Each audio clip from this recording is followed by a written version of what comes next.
خيرا. وقال تعالى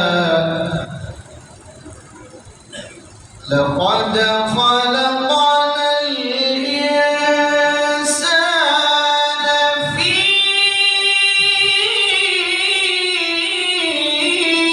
أحسن تقويم.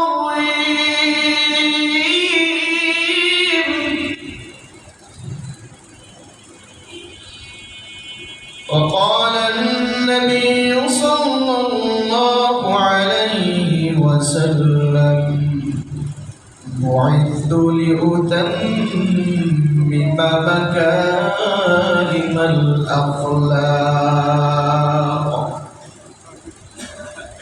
صدق الله المولانا العظيم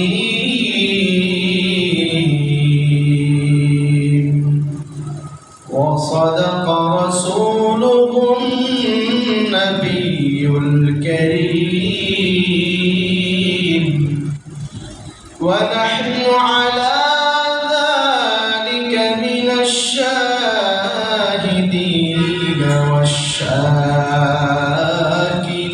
والشاكرين والحمد لله رب العالمين. تکبیر میں کلمہ میں نمازوں میں عزم اے نام الہی سے ملا نام محمد. اے نام الہی سے ملا نام محمد. فرماتے ہیں آدم کو مجھے خلد تیری میں لکھا ہوا تو باپ ملا نام محمد. لکھا ہوا تو باپ ملا نام محمد. الحمد لمن قدر خيرا وخبالا والشكر لمن صور حسنا وجمالا. والشكر لمن صور حسنا وجمالا. لا ضد ولا ند ولا حد لمولى الآن كما كان ولم يلق زوالا. الآن كما كان ولم يلق زوالا. لا إله إلا الله.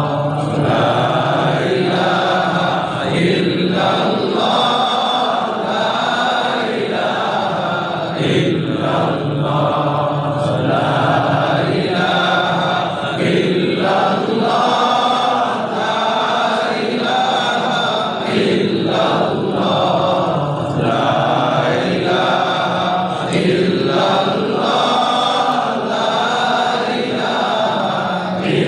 الله. لا إله إلا الله. لا إله إلا الله. لا إله إلا الله. لا إله إلا الله. لا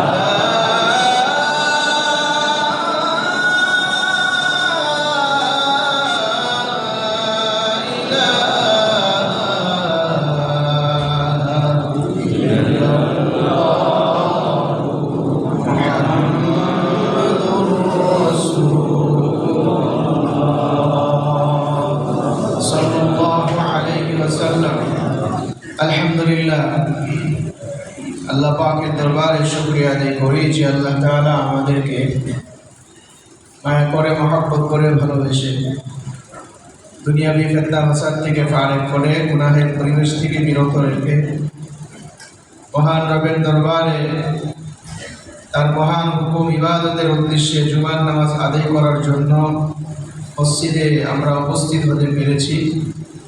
সেই জন্য মহান রবের দরবারে শুকরিয়া জ্ঞাপন করি, সকলেই বলি আলহামদুলিল্লাহ। প্রিয় উপস্থিতি, গত জুমাতে আলোচনা হয়েছিল নবীজির জন্ম এবং মৃত্যু নিয়ে। আজকে আমরা জানব আমার নবী কেমন ছিলেন। আজকের বিষয় কি আমার নবী কেমন ছিলেন, নবীজির সৌন্দর্য কেমন ছিল, বাহ্যিক সৌন্দর্য, অভ্যন্তরীণ সৌন্দর্য। সৌন্দর্য দুই প্রকার, একটা হলো দেখা সুরতে সুন্দর, আর আরেকটা হলো মানুষের আদর্শ, মানুষের ব্যবহার, চরিত্র, মাধুর্যতা, এটা আরেকটা সৌন্দর্য। এটার সৌন্দর্য সবচেয়ে বেশি, ঠিক না বেশি? একটা মানুষ কালো হইলেও যদি তার ব্যবহার চরিত্র ভালো হয়, তাহলে ওই মানুষটার প্রতি মানুষ আশিক হয়ে যায়। কথা ঠিক কিনা? দৃষ্টান্ত, চরমনায়ের মরহুম পীর সাহেব ফজলুল করিম একেবারেই কালো ছিল। একেবারে কি ছিল? কিন্তু তার ভক্তবৃন্দ লক্ষ লক্ষ, ঠিক না বেশি? হাফিজ হুজুর রহমতুল্লাহ আলাইহি একেবারে কালো ছিল, কিন্তু তার ভক্তবৃন্দর অভাব। হযরত বেলাল একেবারে কুৎসিত ছিল, একেবারে নিকৃষ্ট ছিল। আফ্রিকার মানুষ, ঠোঁট মোটা ছিল, নাক খাটো ছিল, চেহারা উঁচা, গোল ছিল, দেখতে বাটি ছিল, চুল কুকুরানো ছিল, কিন্তু তার অন্তরটা ভালো ছিল, তার ব্যবহার, আখলাক, মাধুর্যতা ভালো ছিল। বিদায় সে দুনিয়ার জমিনেও সম্মানিত, আরশের মালিকের কাছেও। তাহলে বোঝা গেল কি, একটা হলো বাহ্যিক সুরতের সৌন্দর্য, আর একটা হলো অভ্যন্তরীণ। আজকে আমরা নবীজির দুইটা ব্যাপারে আলোচনা শুনব। নবীজির ব্যাপারে বর্ণনা দিয়ে কোনো ব্যক্তি পুরোপুরি বর্ণনা দিতে পারবে এমন কোনো ব্যক্তি পৃথিবীতে আজও কোনো ব্যক্তি জন্মগ্রহণ করে না। যেই কোনো লেখক নবীজির যে বায়োডাটা, তার জীবন চরিত্র সম্পর্কে, জীবনী সম্পর্কে লিখেছে, শেষে একটি কথা লিখেছে, আমার জীবন লিখতে লিখতে শেষ হয়ে যাবে, নবীজির জীবনের প্রশংসা করে শেষ করা যাবে না। এই জন্য কিছুটা ধারণা। হযরত আনাস রাদিয়াল্লাহু আনহু হাদিসটি বর্ণনা করেন।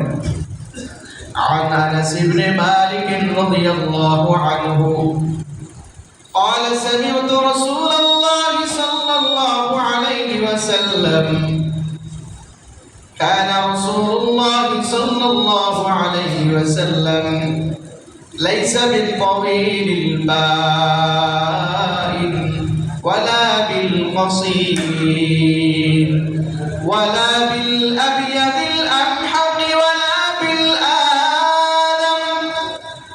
হযরত আনাস বলেন, আমার পয়গম্বর তিনি একেবারে পাটিও ছিলেন না, একেবারে খাটো ছিলেন না, আবার একেবারে বেশি বেখা বিলম্বও ছিলেন না। আমার আপনার পয়গম্বর মধ্যম আকৃতি ছিলেন। সুবহানাল্লাহ। পয়গম্বর আবার একেবারে দবদবে সাদাও ছিলেন না, আবার একেবারে বাদামি কালারের ছিলেন না। বাদামি কালার হলো, মনে করেন আমাদের কালারটা বাদামের সাথে মোটামুটি মিলে। রাসূলুল্লাহ সাল্লাল্লাহু আলাইহি ওয়াসাল্লাম তিনি একবারে দবদবে সাদা ছিলেন না, আবার বাদামি কালারেরও ছিলেন না। হাদিসের মধ্যে এসেছে, আমার আপনার পয়গম্বর সাদার মধ্যে একটা লাল মিশ্রিত রং আমার আপনার পয়গম্বরের মধ্যে আল্লাহ পাক দিয়েছিলেন।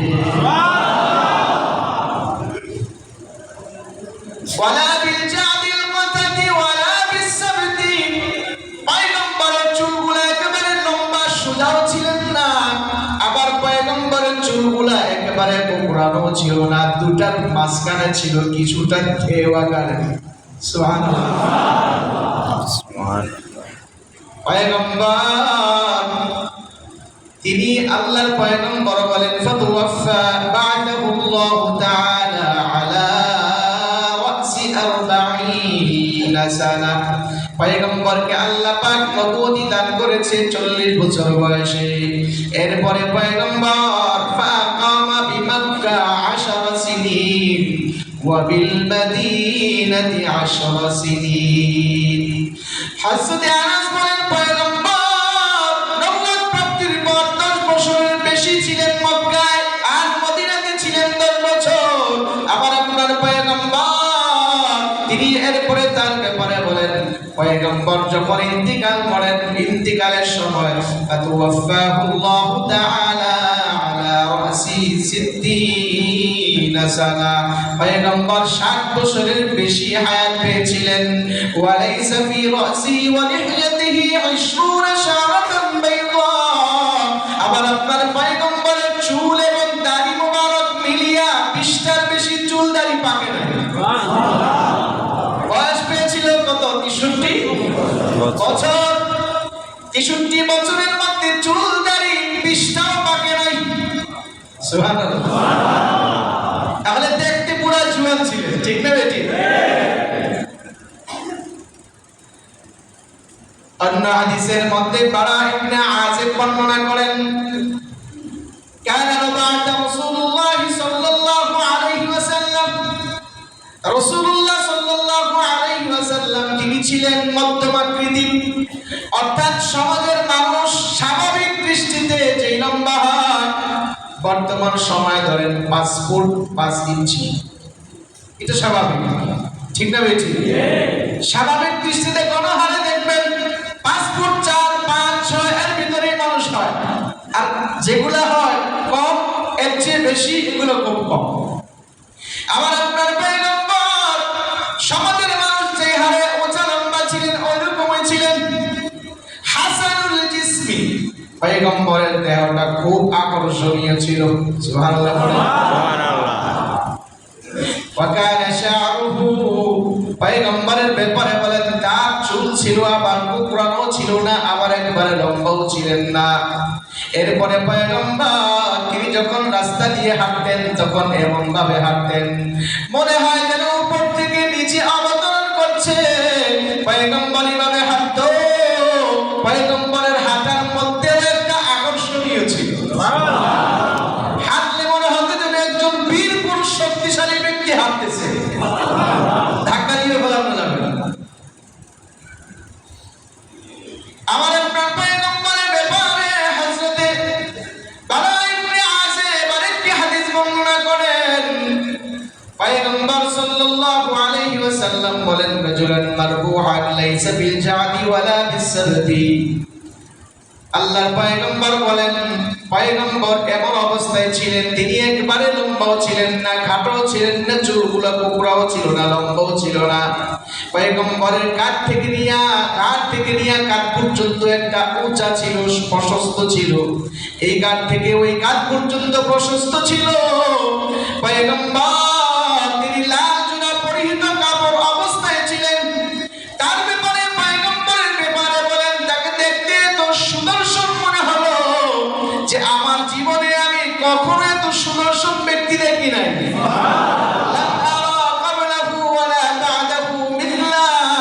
পয়গম্বরকে এত সুন্দর মনে হয়েছে যে আমার পয়গম্বরের মতো পৃথিবীতে এমন সুন্দর আর কিছু দেখি না মানুষ তো দেখেই নাই অর্থাৎ পৃথিবীর মধ্যে কোন সুন্দর বস্তু পয়গম্বরের চেয়ে আর কিছু সুন্দর দেখে নাই হযরত আলী ইবনে আবি তালিব রাদিয়াল্লাহু আনহু হাদিসটি বর্ণনা করেন তিনি পয়গম্বরের ব্যাপারে বলেন লাম ইয়াকুনিন নবী সাল্লাল্লাহু আলাইহি ওয়াসাল্লাম বিল জাদি ওয়ালা বিসসাবতি بالطويل ولا بالقصير ششن الكفين والقدمين ضخم الرأس ضخم القراديس طويل المشربا إذا تكفى تكفؤا كأنما ينحت بالصبب لم أرى قبله ولا بعده مثلا حضرت أبو طالب حضرت علي بن أبو طالب رضي الله عنه তিনি বলেন পয়গম্বর একেবারে উঁচাও ছিলেন না খাটো ছিলেন না আবার আপনার পয়গম্বরের যেই আল্লাহ পাক রব্বুল আলামিন যে হাতগুলো দিয়েছে হাতের মধ্যে মাংস ছিল হাতের মধ্যে মাংস জ্বলছিল এরপরে পয়গম্বরের হাতের এবং পায়ের মধ্যে হাড্ডিগুলো মোটা ছিল। আল্লাহ পাক রব্বুল আলামিন এত সুন্দর করে বানাইছে, আল্লাহর পয়গম্বরের সিনা থেকে নিয়ে নাভির দিকে একটা সরু লম্বা একটা পশমের দাগ গিয়েছে। এই আল্লাহ পাকের বান্দা হযরত আলী রাদিয়াল্লাহু আনহু তিনি বর্ণনা করেন, পয়গম্বর যখন হাঁটতেন তখন মনে হতো তিনি উপর থেকে নিচে অবতরণ করতেছে। দেখার মধ্যে হাঁটার মধ্যে একটা আকর্ষণ মনে হইতো। আবার আপনার পয়গম্বর এত সুন্দর। হযরত আবু বকর হযরত আবি আলী রাদিয়াল্লাহু আনহু তিনি বলেন, আমার কাছে মনে হইতলাম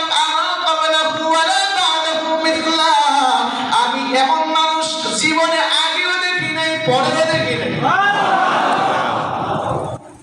এত সুন্দর ছিল। এ আল্লাহ পাকের বান্দা, আমার আপনার পয়গম্বরের ব্যাপারে হযরত আনাস রাদিয়াল্লাহু আনহু আরেকটি হাদিস বর্ণনা করেন। তিনি বলেন, ফি লাইলাতিল ইযহিয়ান আলাইহি হুল্লাতুন হামরা ফাজআলতু আনজুরু ইলাইহি ওয়া ইলাল কমার ফালাহু ইনদি আহসানু মিনাল কমার। একদিন আমার পয়গম্বরের চেহারার দিকে আমি তাকাইলাম। সেই সময়টা ছিল পূর্ণিমার চাঁদের রাত। পয়গম্বরের চেহারার দিকে তাকানোর পর আমি আবার সেই পূর্ণিমার চাঁদের দিকে তাকাইলাম। পয়গম্বরের চেহারাটা আমার কাছে এত আকর্ষণীয় মনে হলো যে পয়গম্বরের চেহারা পূর্ণিমার চাঁদের চেয়েও আরো বেশি সুন্দর। এক ব্যক্তি হযরত বারা ইবনে আযিবকে প্রশ্ন করেছেন, সারাজুল বারা ইবনে আযিব আকানা ওয়াজহু রাসূলিল্লাহ সাল্লাল্লাহু আলাইহি ওয়াসাল্লাম মিথলা সাইফি। এক ব্যক্তি পয়গম্বরের ব্যাপারে বারা ইবনে আযিবকে প্রশ্ন করেছেন, আমার পয়গম্বর তিনি কি তরবারির মতো চকচকে ছিল, এমন সাদা ছিল নাকি? হযরত বারা ইবনে আযিব তিনি বর্ণনা করেন, ক্বালা লা বাল মিথলাল কমার। আমার পয়গম্বর তিনি আকাশের চাঁদের মতো আলোওয়ালা ছিল। তরবারির মধ্যে আলো আছে নাকি? চকচক আছে কিন্তু আলো নাই। আছে? কিন্তু বারা ইবনে আযিব বলে, আমার পয়গম্বর চকচকেও ছিল এবং আলোওয়ালা ছিল। সুন্দর তো আছে। এই আল্লাহ পাকের বান্দা পয়গম্বর তার ব্যাপারে হযরত আয়েশা সিদ্দিকা রাদিয়াল্লাহু আনহা তিনি বর্ণনা করেন যে মিশরের মেয়েরা ইউসুফকে দেখিয়া দেখা গেছে তাদের হাতগুলো কেটে ফেলেছে।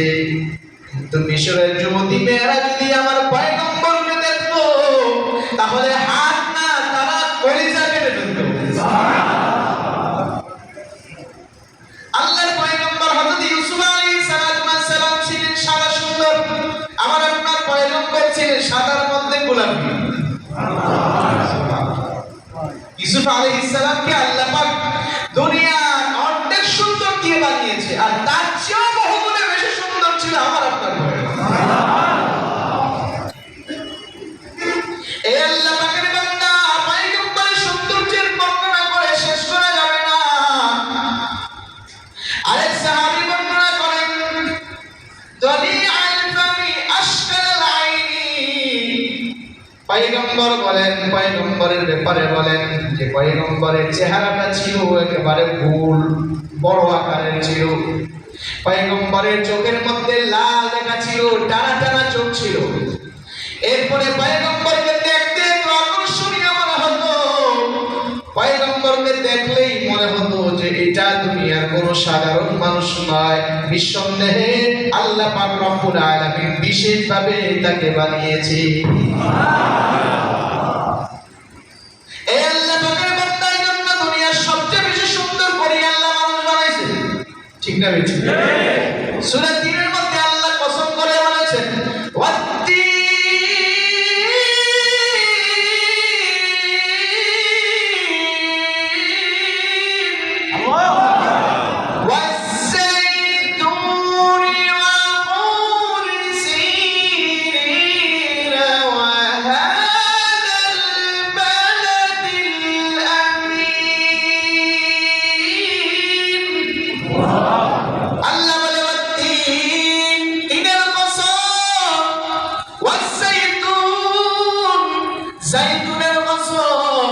জাইতুন একটা ফল, এটা দিয়ে তেল বানানো হয়।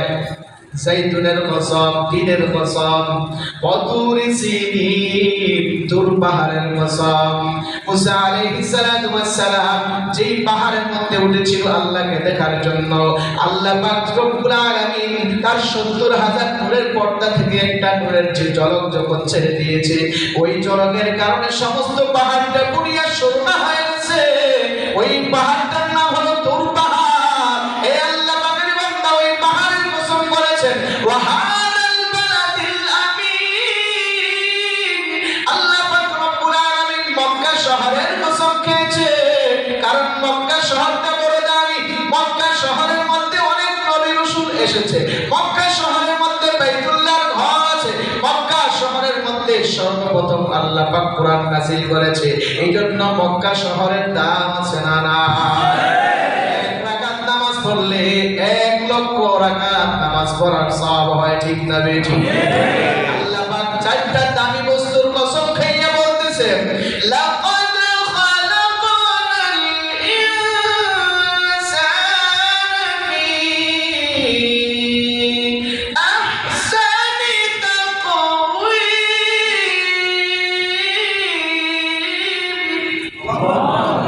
আল্লাহ বলেন, লাকাদ খালাকনাল ইনসান, আমি মানুষকে সৃষ্টি করেছি ফি আহসানি তাকওয়িম, এরপর উত্তম ভাবে আমি তাদেরকে সুষম করেছি।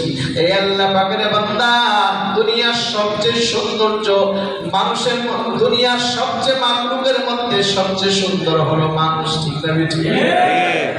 তার চেয়ে আর কোনো সুন্দর আল্লাহ পাক রব্বুল আলামিন মাখলুক বানায়? ফেরেশতার চেয়েও বেশি সুন্দর করে আল্লাহ পাক মানুষ বানিয়েছেন। সুবহানাল্লাহ বলেন। আর দুনিয়ার সব মানুষের চেয়ে বেশি সুন্দর কারে বানাইছে? আমার আপনার পয়গম্বরকে, ঠিক না বেঠিক? বলেন নবীর নাম শুনলে কি বলতে হয়? সাল্লাল্লাহু আলাইহি ওয়াসাল্লাম। আরে নবীর নাম শুনলে কি বলতে হয়? সাল্লাল্লাহু আলাইহি ওয়াসাল্লাম। নবীর নাম শুনে কোনো ব্যক্তি যদি কর্মপূর্ণ করে, আল্লাহর পয়গম্বর বলেন, তিনি একবার মিম্বারে উঠেছে। মিম্বারে ওঠার পর জিবরাইল আলাইহিস সালাতু ওয়াস সালাম যখন বলছে, মিম্বারে পা রাখার সাথে সাথে বলছে রমজান পাইলো, কিন্তু গুনাহ মাফ করাইতে পারলো না, সে ধ্বংস। পয়গম্বর বলছে আমি। দ্বিতীয় সিঁড়িতে পা রেখেছে, এরপরে বলল জিবরাইল, যে মা বাবা পেয়েছে, মা বাবার সেবা দিতে পারে না, সে ধ্বংস। পয়গম্বর বলেছে আমি। তৃতীয় সিঁড়ির মধ্যে পা রেখেছে পয়গম্বর, এরপরে জিবরাইল বলেছে আপনার নাম শোনার পরে যে দরুদ পড়ে না, সে ধ্বংস। পয়গম্বর বলছে আমি। তাহলে নবীর নাম শোনার পর দরুদ না পড়লে ধ্বংস অনিবার্য, ঠিক না বেঠিক? এই আল্লাহ পাকের বান্দা, অনেকে নবীর নামে দরুদ পড়বে দূরের কথা, অনেকে নবীর আদর্শ নিয়ে গালিগালাজ করে, আছে না নাই? নবীকে ভালোবাসে, নবীর আদর্শ মজা লাগে না। এখন যাদের মুসলমান আছে না? আরে জোরে কয়না আছে না নাই? আমার নাম মুসলমান, আমি মুসলমানের সন্তান, মুসলমানের মসজিদে নামাজ পড়ি, মুসলমানের সমাজে বসবাস করি, মুসলমানের নামও রেখেছি। দাফন করলে কবরস্থানে দাফন করা হয়, কিন্তু আদর্শ মুসলমানের মজা লাগে না, ইহুদি নাসারার আদর্শ বড় মজা লাগে। কথা ঠিক না বেঠিক? মুসলমান হয়েছি, কিন্তু মুসলমান কোরআন সুন্নাহর আদর্শ পছন্দ না করলে ঈমান থাকবে না। আরে জেলাবারা থাকবে না। অনেকে বলে মুসলমান ধর্মের একটা বিষয়, সব জায়গাতে ধর্ম নিয়ে টানাটানি করা যাবে না। কারো কারো কথা ঠিক না বেঠিক? সব জায়গায় ধর্মকে টানাটানি করা। আচ্ছা, ধর্ম কি অসম্পূর্ণ? কথা বলে। ইসলাম কি অসম্পূর্ণ নাকি সম্পূর্ণ? ইসলাম শুধু মসজিদে চলবে, বাড়িঘরে চলবে, সংসদে চলবে না। হ্যাঁ, অনেকে তো বলে আমরা শরিয়া আইনে বিশ্বাসী না। এই কথা বললে ইমান আছে না চলে গেছে? আর তার কথায় যারা নাচবে তাদের ইমান আছে? কি বলে আছে? নবীর আদর্শ যারা পছন্দ করে না, নবীর ধর্ম যারা সব জায়গায় রাখাকে পছন্দ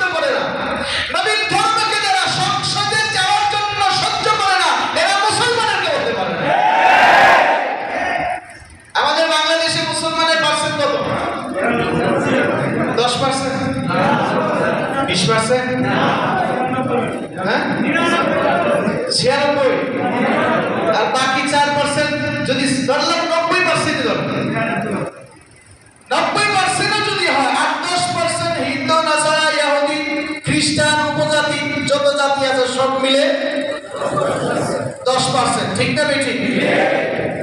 তাহলে 10% দেখা যায় আমাদের থেকে আগে আছে, কথা কয় না? 90% মুসলমান হইলে তো সংসদে কোরআন সুন্নাহ থাকতো, কথা কয় না? সংসদে তো কোরআন সুন্নাহ নাই, যারা আছে তারা সহ্য করে না। বোঝা গেল কি শুধু আব্দুল করিম আব্দুর রহিম নাম রাখলেই মুসলমান হয় না, মুসলমান ভিন্ন জিনিস, কথা ঠিক না বেঠিক?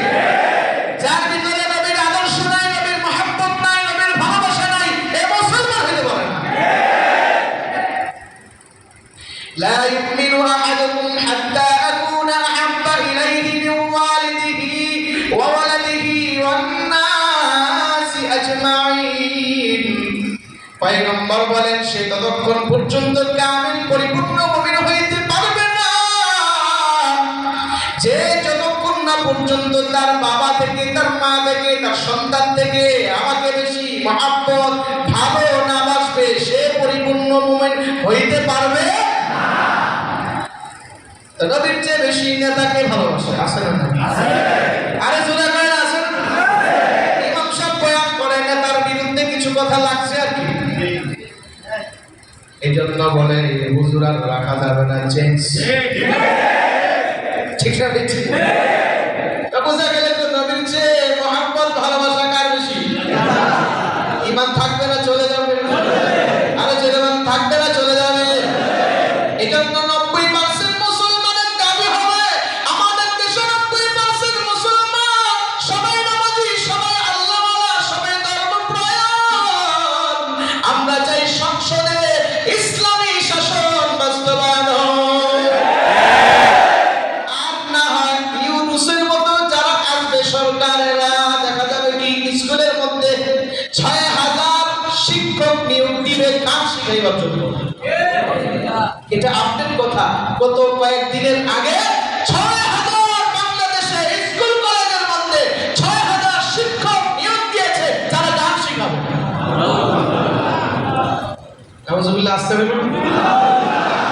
গান শিখা ফরজ, ওয়াজিব, সুন্নাত, মুস্তাহাব, সওয়াব হয় না, কি হয় না? পয়গম্বর বলেন গান হলো শয়তানের বাক্স। গান কি শয়তানের বাক্স? গানের মহব্বত অন্তরে ঢুকলে এর অন্তরে কোরআনের মহব্বত থাকবে না, এ বড় হয়ে টুমটুমা টুম বাজাইবে, ঠিক না বেঠিক? যদি তার ভিতরে ছোটবেলা কোরআনের মহব্বত থাকে, ও বড় হয়ে দেখা যাবে কোরআন তিলাওয়াত করবে, কোরআনের প্রতি মহব্বত থাকবে, ঈমান তরতাজা হবে, নামাজি হবে, আল্লাহওয়ালা হবে। যার অন্তরের মধ্যে ছোটবেলায় শয়তানের বাক্স চারাবরণ করা হয়, এই বড় হয়ে মুসলমান থাকবে না। এটা ভালো করে এই জন্য সবচেয়ে বড় ইহুদি নাসারাদের পশ্চিমাদের বাংলাদেশের মধ্যে সবচেয়ে বড় দালাল হলো ইউনূস মিয়া। এটা তাকে বসাইবার পরপরই উলামায়ে কেরাম দাবি জানিয়েছিল এই সুদখোররে সরকার প্রধান বানানো যাবে না, এটা উলামায়ে কেরাম দাবি তুলেছিল। কারণ ইউনূস মিয়া তো আগে থেকে সে নোবেল কেন পেয়েছে? কারণ সুদের মধ্যে সবচেয়ে বেশি শিখিয়েছে বাংলাদেশে এই ইউনূস মিয়া, এই জন্য নোবেল পেয়েছে। সবচেয়ে বড় হেডকোয়ার্টার, সবচেয়ে বড় লিডার হলো সুদের এই ইউনূস বেটা।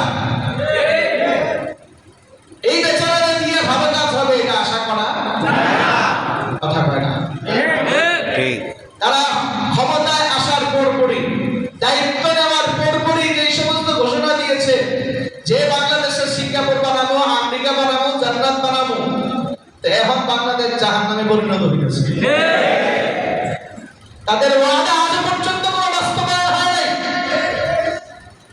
এই জন্য ইউনেস্কো বলতেছি, তুমি দেশ উন্নত করো আর না করো, অপরাধীদের বিচার করো আর না করো, বাংলাদেশের মধ্যে কোনো শিক্ষাঙ্গনে কারণ নামে কোনো যদি এই সমস্ত অপশিক্ষা চালু করা হয়, এটা বাংলাদেশের মুসলমান সহ্য করবে না। সুতরাং এই সমস্ত পশ্চিমাদের দালালি বন্ধ করতে হবে, আর না হয় হাসিনার তো পালায় গেছে, আপনি বলে দেবেন কথা ঠিক না বেঠিক? আমরা 90% মুসলমান চাই সংসদ না বেঠিক? নবীর পরে নবী নাই, সংসদে আরে কথা হয় না। নবীর পরে নবী নাই, শুধু এটাও না, বরং সংসদে পড়ার সুন্নাত চাই। কথা ঠিক না বেঠিক? এই জন্য দিনকে মহাব্বত করেন। আপনি চিন্তা করতেছেন আপনি যেই দল করবেন ওই দলের বড় লিডার হবে, বড় নেতা হবে, এলাকার মধ্যে কিছু ধান্দা ফান্দা করবে, এই জন্য দল করতে হবে আমাকে, আমার দিনের দরকার নাই। আপনি এই চিন্তা নিয়ে বসে আছেন, মনে রাখবেন আপনাকে আপনার দল খাওয়ায় না, খাওয়ায় কি আল্লাহ? জোরে বলেন না, খাওয়ায় কে? অনেক দলের লিডারকে দেখা গেছে টাকা কামাইছে হারাম ভাবে, কামায়া এখন আর খাইতে পারে না, আরামে শুইতে পারে না। এখন দেখা যায় মৃত্যুর শয্যায় শায়িত, সন্তান পাশে নাই, আত্মীয় স্বজন পাশে নাই, খানা তার ছুটে না। আজকে দেখা যায় অনাহার, আজকে দেখা যায় বড় অসহায় অবস্থায় দিনগুলো কাটাচ্ছে। এটার একমাত্র কারণ হলো আল্লাহর উপর বিশ্বাস না রেখে তুমি তোমার টাকার উপর, ক্ষমতার উপর বিশ্বাসী, আজ কারণে তোমার এত বড় দুরবস্থা হয়েছে। সুতরাং হারাম টাকা না কামায়া আপনি হালাল টাকা কামানোর চেষ্টা করেন, শান্তি আছে। ঠিক না? এই আল্লাহ পাকের বান্দা, দুনিয়ার সবচেয়ে বড় নেতা হলো আমার আপনার পয়গম্বর। আল্লাহ পাক রব্বুল আলামিন তাকে দেখতে যেমন সুন্দর বানিয়েছে, আল্লাহ পাক রব্বুল আলামিন তার আকলাকটা তার চেয়ে বেশি সুন্দর বানাইছে। এই আল্লাহ পাকের বান্দা, আল্লাহর পয়গম্বর যখন মক্কা নগরীর মধ্যে ছিলেন, পয়গম্বর নবুয়ত প্রাপ্তির আগেই তাকে উপাধি দান করা হয়েছিল আল আমিন। ঠিক না? ঠিক। মক্কার কোন মানুষ শত্রু পর্যন্ত পয়গম্বরের চরিত্রের উপরে আঘাত দিতে পারে নাই। পয়গম্বরের চরিত্র নিয়ে যারা পরিমাণে কথা বলে দুঃসাহস করতে পারে নাই। মক্কার মধ্যে বড় একজন কাফেরের লিডার আবু সুফিয়ান, সে পারস্য যাওয়ার পর বাদশা হিরকেলের কাছে, হেরাক্লিয়াসের কাছে গিয়া যখন বাদশা প্রশ্ন করেছিল মুহাম্মদ সম্পর্কে তুমি একটু বলো তো দেখি, তখন আবু সুফিয়ান মনে মনে চিন্তা করেছিল এবারে সুবর্ণ একটা সুযোগ, মুহাম্মদের নামে কিছু ভ্রান্ত ধারণা বাদশার ব্রেনের ভিতরে ঢুকায় দিব, বাদশার ব্রেন ওয়াশ করে দিব। এই চিন্তা করিয়া যখন বাদশার সামনে যায়, তখন বাদশার সামনে গিয়া তার ওই চিন্তা পাল্টে গেছে। এবার মুহাম্মদ সাল্লাল্লাহু আলাইহি ওয়াসাল্লাম তার ব্যাপারে এমন প্রশংসা করা শুরু করলো, একবারে উচ্চাঙ্গের প্রশংসা। তার ব্যাপারে বলতেছে তার ব্যবহার যেমন, তার আখলাক যেমন সুন্দর, দেখতে যেমন সুন্দর, তার চেয়ে বেশি সুন্দর, লোকটা বড় আমানতদারি। মক্কার জমিনের মধ্যে তার চেয়ে বড় আমানতদারি আর দেখি নাই। সুবহানাল্লাহ। কাফের বলে, কাফের কে বলে? একজন কাফের আমার আপনার পয়গম্বরের বিরুদ্ধে না বলিয়া পক্ষে বলতেছে। ইচ্ছা ছিল মিথ্যা বলবে, কিন্তু মিথ্যাও বলতে পারে না। আল্লাহ পাকের বান্দা, আল্লাহ তাআলা এই জন্য পয়গম্বরের ব্যাপারে বলে, ও পয়গম্বর, আমি আপনাকে উত্তম আদর্শ অধিকারী করে দুনিয়ার মধ্যে আপনাকে আমি পাঠাইছি। আল্লাহ পাক রব্বুল আলামিন সূরাতুন নূনের মধ্যে আল্লাহ পাক রব্বুল আলামিন কসম করে বলছে, নূন ওয়াল কলামি ওয়া মা ইয়াসতুরুন।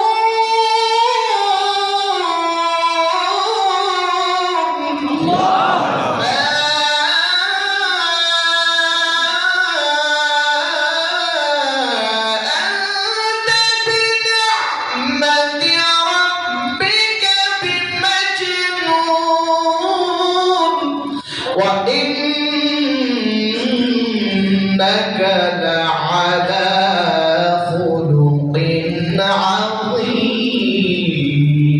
عظيم।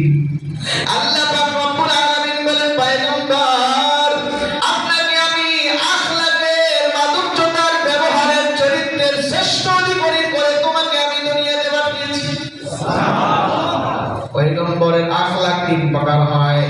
আখলাকের মধ্যে সবচেয়ে বড় খুলুকুন আযীম বলা হয়, এটা আমার আপনার পয়গম্বরকে আল্লাহ পাক দিয়েছে। এই আল্লাহ পাকের বান্দা,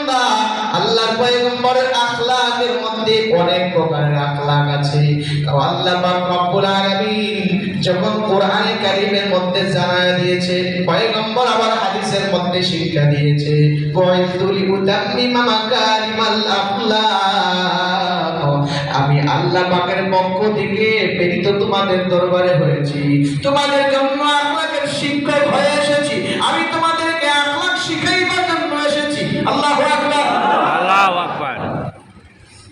এজন্য আল্লাহ পাক আবার কোরআনে কারীমের মধ্যে বলতেছেন, তোমরা শিক্ষকের তোমরা অনুসরণ করো। দুনিয়ার সবচেয়ে বড় যিনি শিক্ষক, তিনি হলেন তোমাদের জন্য মডেল। সুবহানাল্লাহ বলেন।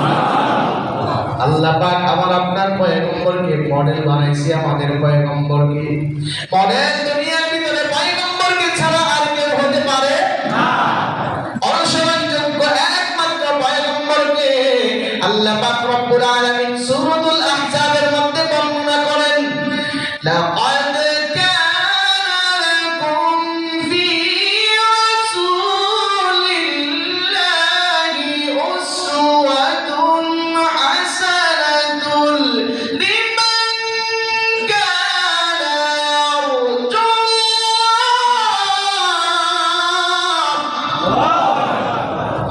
লিমান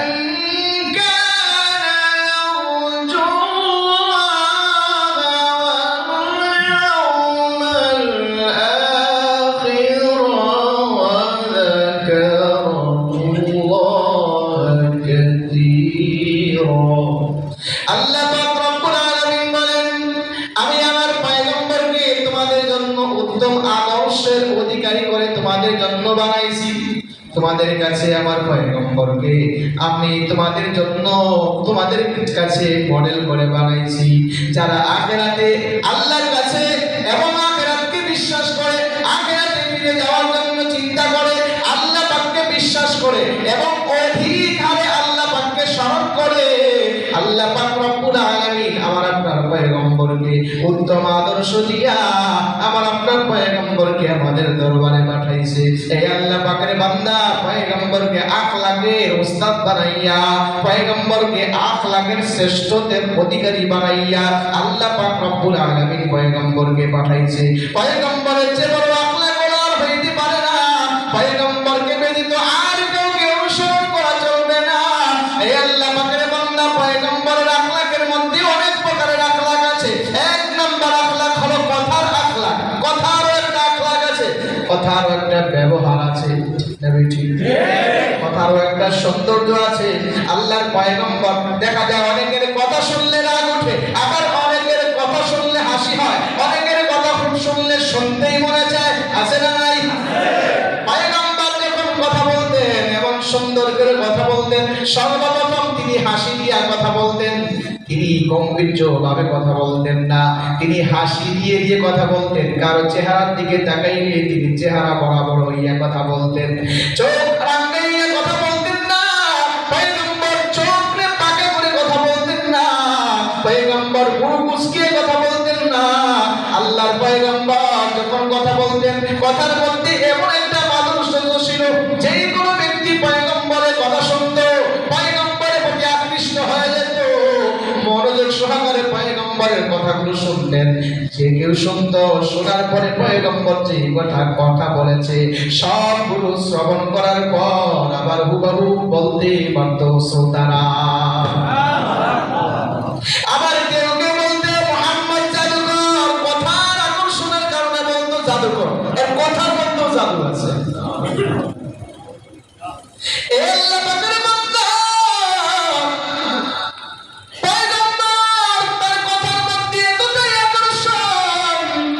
তিনি যখন কথা বলতেন গ্রাম্য ভাষায় কথা বলতেন না। পয়গম্বর যদিও তিনি নিরক্ষর ছিলেন, লেখাপড়া জানতেন না, কোন ইউনিভার্সিটি কলেজের মধ্যে পড়েন নাই, কোন ওস্তাদ তার দুনিয়ায় নাই, যদিও তিনি লেখাপড়া জানতেন না, তিনি ভাষার মধ্যে সাহিত্য ভাষা তিনি ব্যবহার করতেন। এই জন্যই মুহাদ্দিসিনে কেরাম একটি নীতিমালা নির্ধারণ করেছেন, যে হাদিসের মধ্যে গ্রাম্য ভাষা পাওয়া যাবে, সাহিত্য না পাওয়া যাবে, ওই হাদিস জাল। ওই হাদিস কি জাল হাদিস। জাল হাদিস বোঝাইবার জন্য ফুকাহায়ে কেরাম, মুহাদ্দিসিনে কেরাম একটা তারা নির্ধারণ করেছে যে যার মধ্যে গ্রাম্য ভাষা পাওয়া যাবে ওটা বলতে হবে পয়গম্বরের ভাষা নয়। কারণ আমার আপনার পয়গম্বর আরব দেশের মধ্যে সাহিত্য কবি ছিলেন। আল্লাহর পয়গম্বর সাহিত্য ভাষায় কথা বলতেন। আল্লাহ পাক কোরআন নাযিল করেছেন আরবীয় সাহিত্য ভাষায়। এই আল্লাহ পাকের বান্দা পয়গম্বর যখন কথা বলতো তার মধ্যে উচ্চাঙ্গের ভাষায় তিনি সাহিত্য ভাষায় কথা বলতো। এই জন্য দেখা গেছে আজকে হাজার হাজার বছর হয়ে গেছে এখনো আরবি ভাষা আছে না নাই? কোরআন আছে না নাই? দুনিয়ার মধ্যে প্রাচীনকালের অনেক ভাষা ছিল, সব মিটে গেছে। হিব্রু ভাষা ছিল, ল্যাটিন ভাষা ছিল। এই আল্লাহ পাকের বান্দা হিব্রু ভাষায় বিভিন্ন আসমানি কিতাব নাযিল হয়েছে, তো ওই কিতাব ওই ভাষা ওই কোনো কিছুই নাই। কিন্তু আল্লাহ পাক রব্বুল আলামিন আরবি ভাষায় কোরআন নাযিল করেছে। আরবি ভাষার মধ্যে সাহিত্য আছে। পয়গম্বর যখন কথা বলতেন পয়গম্বরের কথার মধ্যে সাহিত্য আছে। এই আল্লাহ পাকের বান্দা এইজন্য অনেক ভাষাই আগেরকার প্রাচীনকালে সব মিটে গেছে অথবা মিটে যাওয়ার পথে, কিন্তু আরবি ভাষা হলো পুরা পৃথিবীর মধ্যে এক নম্বরের ভাষা। আরবি ভাষায় আছে প্রায় বর্তমানে 27টা রাষ্ট্রে আরবি ভাষা। 27টা ভাষা রাষ্ট্রে আরবি ভাষা। বরং আরবি ভাষার মানুষ ধীরে ধীরে কমতেছে না বাড়তেছে। ঠিক না বলছি? এটা একমাত্র কথার আকর্ষণের কারণে মিঠে যায় নাই। কথার মধ্যে বহুপ্রান্তি পাইলেই ওই ভাষা আস্তে আস্তে মিঠে যায়। কিন্তু আরবি ভাষাকে আল্লাহ পাক সংরক্ষণ করেছেন। পয়গম্বরের কথার মধ্যেও জাদু ছিল। আল্লাহ পাকের বান্দা ভালো করে খেয়াল করেন, আল্লাহর পয়গম্বর তিনি যখন কথা বলতেন কারোর সাথে রাগ করতেন না, গুসা করতেন না। পয়গম্বর তিনি আরো নসিহত করেছেন দুনিয়ার মধ্যে সেই সবচেয়ে বড় শক্তিশালী বীর পুরুষ যে নিজের রাগকে কন্ট্রোল করতে পারে, যে নিজের রাগকে কন্ট্রোল করতে পারে। হযরত আয়েশা সিদ্দিকা বলেন পয়গম্বরকে কখনো তার বিবিদের সাথে রাগ করতে দেখা যায় নাই। পয়গম্বরকে তার খাদেমদের সাথে কখনো রাগ করতে দেখা যায় নাই। তিনি রাগ করিয়া কখনো কোনো খাদেমদেরকে মারপিট করে নাই। এ আল্লাহ পাকের বান্দা বিবি স্ত্রীদেরকেও কখনো তিনি মারপিট করে নাই। আমার আপনার পয়গম্বরের আদর্শ আখলাক এত সুন্দর। আল্লাহর পয়গম্বর জনাব মুহাম্মদুর রাসূলুল্লাহ সাল্লাল্লাহু আলাইহি ওয়াসাল্লাম তিনি কান্নাও করতেন আবার হাসতেন। ঠিক না বেটি? এটাও একটা আখলাক। কান্নার সময় কান্না করতেন, হাসার সময় হাসতেন। পয়গম্বর কঠিন মুসিবতের মধ্যে ধৈর্য ধারণ করতেন। পয়গম্বর দান করতেন দানের সময়। পয়গম্বর অসুস্থ ব্যক্তিকে সেবা যত্ন দিতেন। এগুলো আদর্শ, এগুলো আখলাক। ঠিক না বেটি? আজকে সময় শেষ। আগামী জুমায় আরো কিছু আলোচনা আখলাকের হবে, এরপরে সুন্নাতের আলোচনা হবে। আল্লাহ পাক আমাদেরকে বোঝার এবং আমল করার তৌফিক